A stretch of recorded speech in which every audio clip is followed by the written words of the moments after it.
And now is time for the affirmative cross-examination of negative. Mr. Albrecht, you have 20 minutes to cross-examine Turretinfan. You may begin when you're ready. Turretinfan. In Matthew 16, the word whatever, haeon, in whatever you bind and whatever you loose, does this show us that Christ gives Peter his authority to decide what he will bind and loose? No, it doesn't show us that Peter has the authority to decide what he will bind and loose. So when it says whatever you bind and whatever you loose, it isn't in reference to Peter? It is in reference to Peter, and by implication, the rest of the apostles. Okay, but specifically in this verse, in this verse that I was referring to, especially in my my opening statement, well, let me ask you another question before I go back to that one. Do you agree with the gloss? I'll go ahead and I'll read it to you real fast. Whatever you might bind upon the earth, if such a binding event were to occur, this is expected to be in a state of boundness in heaven. And whatever you might loose upon the earth is expected to be in a state of lucidness in heaven. Do you agree with that? Translation of that verse. Do you think it's a viable translation of Matthew 16? I mean, I'd hate to, kind of come up on the spur of the moment with, whether or not something's a viable translation. It's obviously an indefinite word, and there is an expectation that there's a correlation between what's bound on earth and what's bound in heaven. So it sounds right to me, but I'm just doing this on the spur of the moment. I don't. That's not how I normally would do a translational analysis. All right. Do you disagree then with Stanley Porter in his compendium on the Greek New Testament when he references this verse, when he indeed says that that heaven is ratifying Peter's decision and that this seems fairly clearly established? Would you say that he's incorrect in this? Yes, I think that he would be incorrect to say that heaven is ratifying Peter's decision. Okay. So when we read that it's where it says, if something might be bound upon the earth, then the consequence is a state of boundness in heaven. Just exactly what are we being told in this verse, if not that heaven is ratifying Peter's decision? Exactly what are we being told in this verse? It could be that Peter's following the heavenly guidance. That would make more sense. But doesn't the order of the words tell us that if something is bound upon the earth, it says then the consequence is a state of boundness in heaven? How could it be the other way around? Well, I think that the order of the words is a very slender hook on which to hang the order of what happens. And in fact, I don't see why you only read me part of what Porter has to say about it, but the part you read me made it sound like it's that there's an indefinite relationship between the timing. It's not as though something becomes bound in heaven as a result of. Oh, right. You're right about that. The timing could be at a later period or whatever, but the fact of the matter is, it isn't as if heaven is going to ratify something, before Peter does so. The order of the words, as Porter put forth, says that. So my question is, do you disagree with Porter in his analysis of this verse?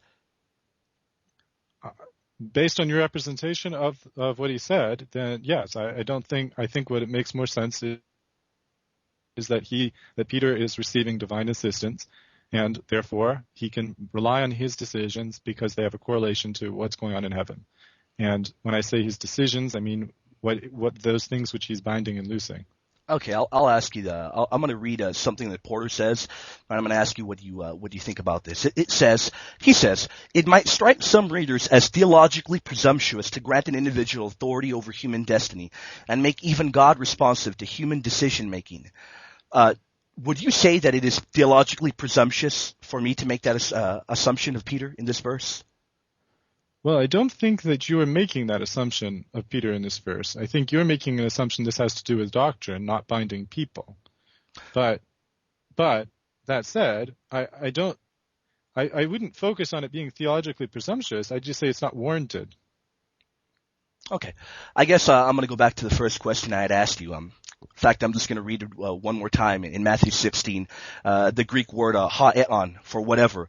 I asked you earlier, and you said that it isn't in reference to Peter, but who is the individual that has the authority to decide what he will bind and loose if the whatever, the ha-eon, is not in reference to Peter, then who is Christ referring to in this verse?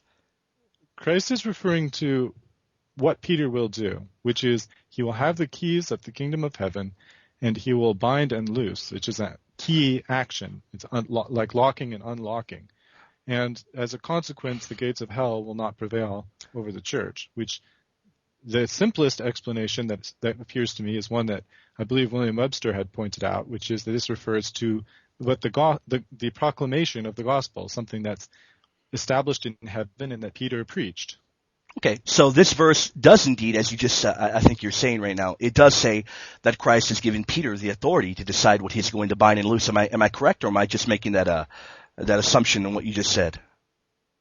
I think you're making one small difference, but an important difference about this word authority. See, I think Peter has a responsibility and a duty ability. and a message from God. Okay, ability. Let's just say ability. Again, I think it's more of what he does. He proclaims the gospel, not something that he has a power or ability to do. It's what he does, what he will do.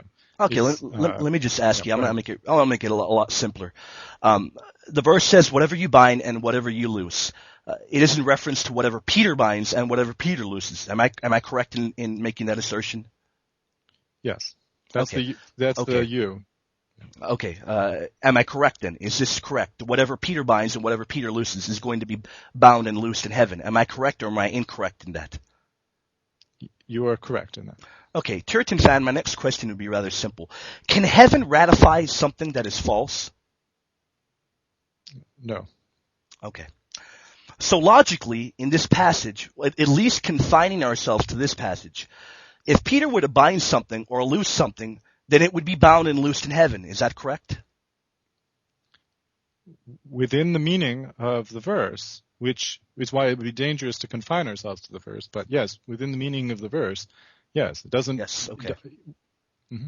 Okay, that's perfect. I'll move on to my next question now. Turretinfan, was St. John Chrysostom, a church father that preached heavily in Greek and was fluent in Greek, was he wrong when he said that Peter was the chosen of the apostles and the mouth of the disciples and the leader of the choir? Well, the leader of the choir. I don't think Chrysostom got leader of the choir specifically from Scripture, regardless of his fluency in Greek, which, of course, he didn't speak Koine Greek, in which the New Testament was written. He spoke a later patristic Greek. But I don't think it's warranted to say he was the leader of the apostles. The leader of the apostles was Jesus Christ. So you disagree with St. John Chrysostom's interpretation of this, am I correct? Well, to the extent that he took the position that the leader of the apostles was Peter rather than Jesus Christ, yes, I would disagree. It's clear that the leader of the apostles was Jesus. Okay, are you aware that there are a number of scholars that believe that Chrysostom was fluent in not only Koine, but some label modern Greek as well? You're welcome to present the scholars that you would like to present. I'm not going to speculate about what they may or may not disclose. Right. I was just curious if you were aware of that or not. I could provide a number of them in trying to pull it out right now. In a book that was edited by D.A. Carson. If you want, I can provide that for you after the debate. I don't want to get off topic. Turretinfan, let me move on to the next question.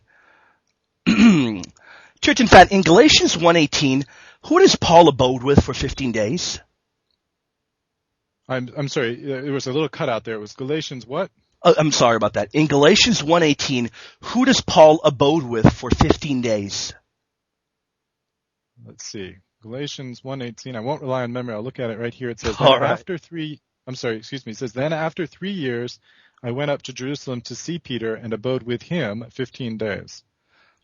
Okay. Turretinfan, are you aware of the Greek word historicai, which is used here for the visiting? I'm not sure if you have a Greek New Testament in front of you. I have the Greek in front of me. Okay. Are you aware of the Greek word historicai, which is used here for visiting? You're talking about the word that is translated abide. abode. That is correct, for visiting. Are you aware that this Greek word historicai, of course you can disagree with me here, but are you aware that I believe that this word carries much weight with it, in the sense that this visitation was for the main reason of visiting to examine and get knowledge from, of course, Peter? Are you aware of this word historicai used here in this verse? Well, I don't think that it means. I don't think it carries with it a connotation of gaining knowledge. No, because if it did, it would be kind of unusual, because in Acts 12:16, Peter is continuing to knock at the door, while meanwhile the young servant girl has gone back to tell people that Peter's ghost is standing there. So you disagree with the meaning of the Greek word historicai? I disagree with the connotation you're putting on it. I don't know of anyone who's translating it as gaining knowledge in any of the places it appears in the New Testament. It abode, continued, tarried, abided. That's what it means. Okay, I don't want to carry on much more with it if you haven't studied the Greek word, but I do suggest that maybe in a break or maybe after the debate you do study that Greek word historicai. Maybe you'll still disagree with me, but I do believe that it does carry a good amount of weight with it. Well, the answer to that question is, I've looked at the Greek word and its usage in the New Testament, and it never means something other than continue, tarry, abide, or abode, or continued. So your assertion is that the Greek word historicai does not mean, it is not used in its meaning for visiting and getting knowledge from an individual. Is that correct? I don't. You've looked at the word before. You've looked at the word before, you said. So I must be incorrect then. This Greek word does not mean that you visit somebody and get knowledge from them, right? I'm incorrect in this, right? Well, I guess my question was whether or not you were talking about the word for abide, which is not the word you keep saying, or there's another word that you are. I'm not sure which English translation you're using, so I'm not sure which one is being used there. But I'm referring to the word that specifically means for visiting. I believe if you look at it there, you'll find the Greek word historicai. Well, that's the word that's translated to see. Okay. Again, I don't know exactly what. There's not a lot of other translation in the New Testament. I'm sorry. Okay. Well, I guess I kind of mixed you up there in the Greek words, but I guess now if you can look at the Greek word historicai, have you done much research on that particular word there? That's a hapax word. It's not. It doesn't appear additional times in the New Testament. The Greek word historicai does not appear. So you're saying it's a hapax legomenon then? Yep. Okay. It's Galatians 1:18. That's the single use. Okay. Turretinfan, does Galatians 1:18 show us that Paul visited anyone other than Peter to obtain information about the faith from?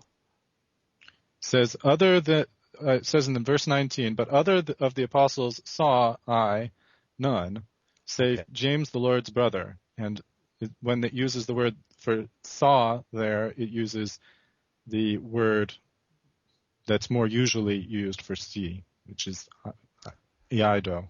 Okay. Turretinfan, I'm curious what your thoughts are. If you think that this early church father from the mid-200s is incorrect. In particular, I know we went into him earlier. Excuse me, I didn't have the quotation in front of me, and of course I can't ask you questions when you're cross-exing me, but Cyprian of Carthage had this to say of the church. He said, would heretics dare to come to the very seat of Peter, whence apostolic faith is derived, and whither no errors can come? I guess my question is better phrased as, is Cyprian right that no errors can come from the seat of Peter, or is he incorrect? There's a little bit of complexity to that question, because with the definition of what the see of Peter means to Cyprian, there's one way of looking at that expression to refer specifically to the Roman bishop, which I think is the sense that you're trying to give it. And in order to figure out whether that is the case, I would kind of to know which work you're talking about in the context of the work and see if that's what Cyprian's actually saying, before I would opine on. Okay, his epistle 59, 55, 14. I can send that to you in a little bit if you want to look at it. I'm not reading anything into it, but I guess maybe if you can look at that in a bit, maybe we can cover that in the next cross-ex period. I'll move to another question.